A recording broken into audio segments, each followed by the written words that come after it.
Lithium चुराने आए पाकिस्तानी सैनिकों को कश्मीर ने खदेड़ा। कश्मीर में लिथियम मिलने के बाद भारत से दोस्ती चाहता है चीन। अचानक तुर्की ने लिया यू टर्न, दुश्मनों पर बड़ा एक्शन। तुर्की में बचाव कार्य बीच में ही छोड़कर भारतीय सेना घर वापसी की तैयारी में। कारण चौंका देगा। मलबे से बाहर आते ही रेस्क्यू टीम को पीटने लगा बच्चा। तुर्की में भारतीयों की मौत के बाद सदमे में भारत।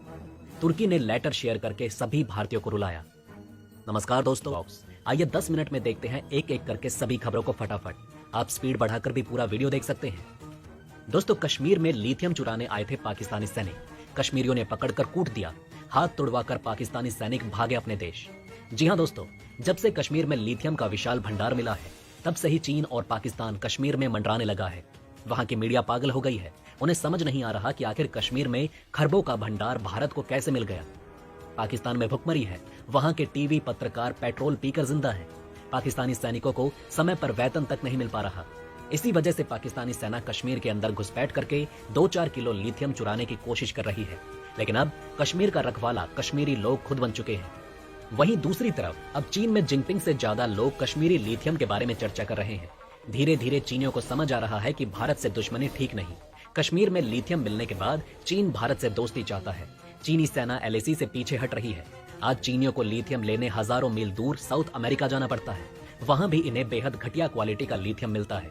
लेकिन जो लिथियम कश्मीर में मिला है वो बिल्कुल खरा सोना है। इसकी क्वालिटी का टक्कर दुनिया में कहीं अवेलेबल नहीं। इसी वजह से आनन फानन में अमेरिका ने अपने ग्रीन एनर्जी टीम को तुरंत भारत भेज दिया, ताकि भारत के साथ लिथियम का व्यापार बढ़ाया जाए। ऐसा माना जा रहा है कि आने वाले भविष्य में अमेरिका कभी भी भारत पर शासन लगाने की भूल नहीं करेगा। दोस्तों, आप नीचे कमेंट में बताइए, क्या अमेरिका पर भरोसा करके उसके साथ लिथियम व्यापार करना चाहिए या नहीं। अमेरिका को पता है कि भारत में जो लिथियम का भंडार मिला है वो चीन को अगले 10,000 सालों में भी नहीं मिलने वाला। चिले देश के बाद भारत के पास लिथियम का दूसरा सबसे बड़ा भंडार मिल चुका है। अब भारत में बनेंगे दुनिया में सबसे ज्यादा electric car. Lithium ion battery के दुनिया में भारत बनेगा बादशाह। दोस्तों, आज तक चीन सबसे घटिया क्वालिटी का लिथियम आयन बैटरी बनाकर दुनिया भर में बेचा करता था, जिसका इस्तेमाल लोग कैमरा, मोबाइल, ड्रोन, लैपटॉप में किया करते थे। घटिया क्वालिटी के लिथियम की वजह से चीनी बैटरी ज्यादा देर तक टिक नहीं पाती थी। उन्हें बार बार तुरंत चार्ज करना पड़ता था। लेकिन अब उम्मीद है कि भारत की बेस्ट क्वालिटी का लिथियम चीन के पूरे मार्केट को न केवल डिस्टर्ब कर सकता है, बल्कि भारत को एक्सपोर्ट की दुनिया में शहंशाह बना देगा। भारत में बेस्ट क्वालिटी का लिथियम भंडार मिलना पूरी दुनिया के लिए क्रांति माना जा रहा है। दोस्तों, आज कश्मीर की वजह से भारत बैठे बिठाए $5 ट्रिलियन की इकोनॉमी बनने जा रहा है। अब टाटा मोटर टेस्ला की हेकड़ी निकाल देगा। आपको जानकर हैरानी होगी कि आज लिथियम के बिना चीन, अमेरिका और जापान में पर्याप्त मात्रा में इलेक्ट्रिक कार नहीं बन पा रही। दुनिया भर की कार कंपनियां लिथियम के लिए तड़प रही हैं। कश्मीर में लिथियम भंडार मिलने के बाद इलेक्ट्रिक कार की दुनिया में कोई नहीं होगा भारत की टक्कर में। चीन, जापान, अमेरिका जैसे विकसित देशों में सिर्फ भारत की बैटरी और भारत की इलेक्ट्रिक कार ही बिकेंगी। आने वाले समय में भारत के लोग पानी की तरह इलेक्ट्रिक कार खड़ी कर देंगे, जबकि चीन के लोग मुंह ताकते रह जाएंगे। भारत इतना पैसा छापेगा कि चीन, अमेरिका काफी पीछे छूट जाएंगे। जैसे सऊदी अरब तेल पाकर राजा बन गया, उसी तरह भारत लिथियम पाकर महाराजा बनने जा रहा है। अब दोस्तों, आप नीचे कमेंट में बताएं कि भारत को सबसे बड़ा लिथियम भंडार किस राज्य में मिला है। वहीं दोस्तों, अगर आप रोज न्यूज हेडलाइंस देखना चाहते हैं तो आप इस वीडियो पर कम से कम 500 लाइक कीजिए। पिछले वीडियो पर आप सभी के प्यार के लिए बहुत बहुत धन्यवाद। आइए दोस्तों, अब जानते हैं बाकी खबरों को। दोस्तों, भयानक भूकंप से सहमे तुर्की ने यू टर्न लिया है। दुश्मन साइप्रस की मदद भी स्वीकार की है। पहले तुर्की ने प्रस्ताव को अस्वीकार कर दिया था। दोस्तों, आपको क्या लगता है, पीएम मोदी तुर्की जैसे दुश्मन देशों को मदद क्यों पहुंचा रहे हैं? नीचे कमेंट में अपनी राय लिखें। तुर्की में भूकंप के बाद कड़ाके की ठंड पड़ रही है। भूकंप से बचने के बाद भी लोग ठंड से अपने प्राण त्याग दे रहे हैं, क्योंकि उनका घर बार सब लुट चुका है। इसी बीच भारत में लोगों ने दरियादिली दिखाई। दरअसल भारतीय युवाओं ने 100 कंबल डोनेट किए, जिसके बाद तुर्की के राजदूत ने एक भावुक लेटर शेयर किया, जिसे पढ़कर पूरी दुनिया रो रही है।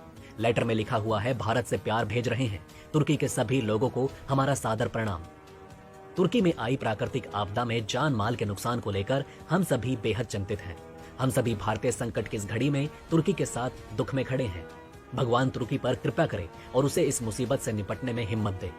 तुर्की के राजदूत ने कैप्शन में लिखा है, कभी कभी शब्दों के मायने शब्दकोश में दर्ज अर्थ से कहीं अधिक गहरे होते हैं। उन्होंने कहा कि भारत के लोगों से मदद पाकर हमारी आंखें नम हो चुकी हैं। इसी बीच दोस्तों, ऑस्ट्रिया और जर्मनी ने तुर्की में क्यों रोका भूकंप बचाओ अभियान? अब वापसी की कर रहे हैं तैयारी। तुर्की में हालात बेहद गंभीर हो गए। वहां एक दिन भी रहना मुश्किल हो चुका है। भारत भी कर सकता है वापसी की तैयारी। कई बड़े देशों की सेना रेस्क्यू ऑपरेशन छोड़कर वापस अपने देश भागने की तैयारी कर रही है। तुर्की में भूकंप के बाद हालात बदतर बने हुए हैं। कई इलाकों से लूटपाट और गोलीबारी की खबरें आ रही हैं। इस कारण विदेशों से आए रेस्क्यू टीमों की सुरक्षा खतरे में पड़ चुकी है। कई जगह पर विदेशी सुरक्षा कर्मियों से लूटपाट की भी खबर सामने आई। भूकंप प्रभावित तुर्की में ऑस्ट्रिया और जर्मनी की सेना ने अपने ऑपरेशन को रोक दिया। इन दोनों देशों की टीमें अब वापसी की तैयारी कर रही है। दोनों देशों के प्रतिनिधियों ने बताया कि ऑस्ट्रियाई सेना और जर्मन बचाव कर्मियों ने बिगड़ती सुरक्षा स्थिति के कारण भूकंप से तबाह तुर्की में तलाशी अभियान रोक दिया। हाल के घंटों में तुर्की के हटे प्रांत में सुरक्षा स्थिति स्पष्ट रूप से बदल गई। अलग अलग गुटों के बीच झड़प की खबरें आ रही हैं, गोलियां भी चली हैं। माना जा रहा है कि इन जगहों पर भारत की तरफ से कई बचाव दल काम कर रहे थे, लेकिन अब लॉ एंड ऑर्डर की स्थिति बेहद खराब हो चुकी है। ऐसे में वहां पर मासूमों की रक्षा कर पाना बेहद मुश्किल होता जा रहा है, जिस कारण भारत को मजबूरी में वापस वतन लौटने का फैसला करना पड़ा। वहीं दोस्तों, मलबे से बाहर आते ही रेस्क्यू टीम के सदस्यों को प्यार से पीटने लगा बच्चा। सोशल मीडिया पर एक वीडियो सामने आया जिसमें मलबे से रेस्क्यू किया गया एक बच्चा बचाव टीम के सदस्यों के साथ खेलता हुआ नजर आ रहा है। वो बचाव कर्मियों को बड़े ही प्यार से पीटता हुआ नजर आ रहा है। बच्चे की खिलखिलाहट भूकंप के जख्मों पर मरहम जैसी प्रतीत हो रही है।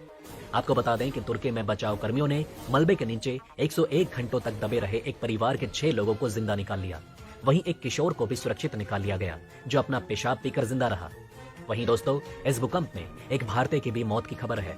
बताया जा रहा है कि उत्तराखंड में रहने वाले विजय कुमार बेंगलुरु में कार्यरत थे, जो पिछले महीने ही बिजनेस ट्रिप पर तुर्की गए थे। तो दोस्तों, अब आप हमें इजाजत दीजिए। कल फिर सुबह मिलेंगे 9 बजे कुछ नए न्यूज अपडेट्स और हेडलाइंस को लेकर। इसी के साथ आप अपनी राय नीचे कमेंट